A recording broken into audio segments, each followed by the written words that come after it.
সাবেক আইজিপি বেনজির আহমেদ কিভাবে নিজেকে বেসরকারি চাকরিজীবী পরিচয় দিয়ে ৩টি পাসপোর্ট তৈরি করেছিলেন। পাসপোর্ট আমাদের সাধারণ জীবনের একটি পরিচয়পত্র, কিন্তু যখন সেই পাসপোর্ট ব্যবহার করা হয় নিজের আসল পরিচয় লুকোতে, যখন সেই পাসপোর্ট হয়ে ওঠে অবৈধ পথে অর্জিত হাজার হাজার কোটি টাকার রক্ষা কবচ, তখন প্রশ্ন ওঠে দেশের সর্বোচ্চ আইন প্রয়োগকারী সংস্থার প্রধান হয়ে কিভাবে একজন ব্যক্তি এমন জালিয়াতি করতে পারেন। আজ আমরা জানব আইজিপি বেনজির কিভাবে নিজেকে বেসরকারি চাকরিজীবী পরিচয় দিয়ে অনেকগুলো পাসপোর্ট তৈরি করেছিলেন, যার সূত্র ধরে বেরিয়ে এসেছে তার দুর্নীতি ও দেশত্যাগের পুরো কাহিনী।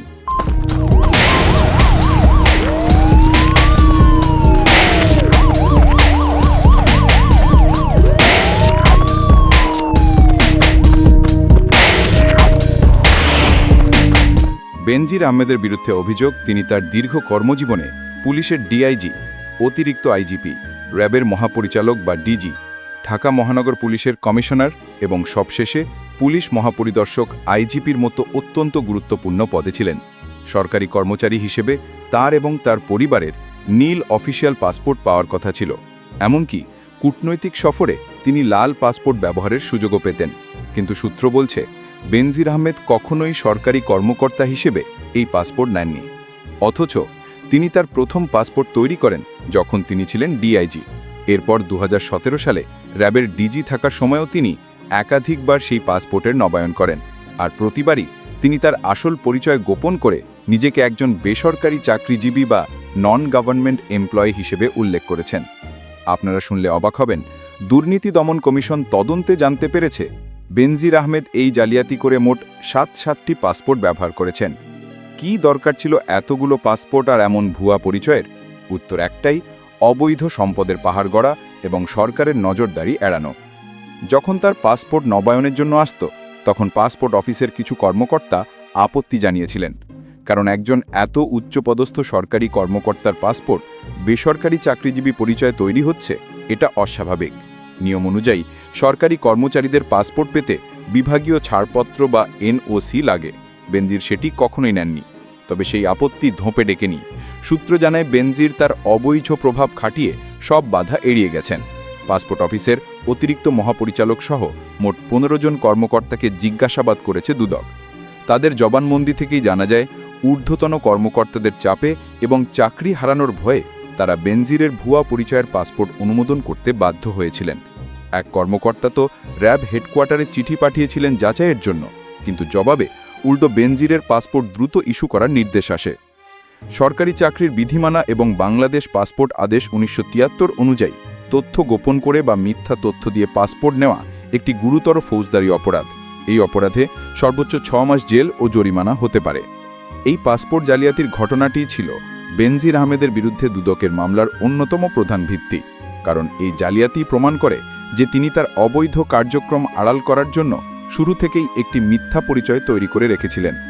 সাম্প্রতিক সময় তার বিপুল অবৈধ সম্পদের খবর প্রকাশিত হওয়ার পর দুর্নীতি দমন কমিশন তদন্ত শুরু করে, আর এই তদন্তেই পাসপোর্ট জালিয়াতির বিষয়টি নিশ্চিত হয়।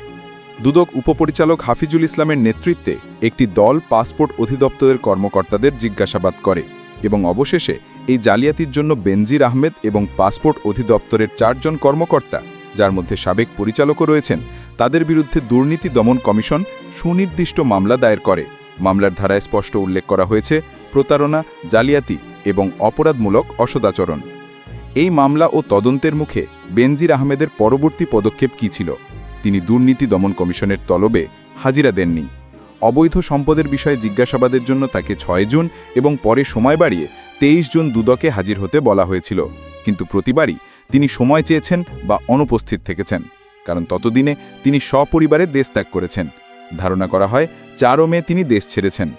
হাজিরা না দেওয়ায় দুদক সচিব জানিয়ে দেন তার বিরুদ্ধে পরবর্তী আইনি ব্যবস্থা নেওয়া হবে, আর এর অংশ হিসেবেই তার এবং তার পরিবারের বিপুল পরিমাণ অবৈধ সম্পদ বাজেয়াপ্ত করার আদেশ দিয়েছে আদালত।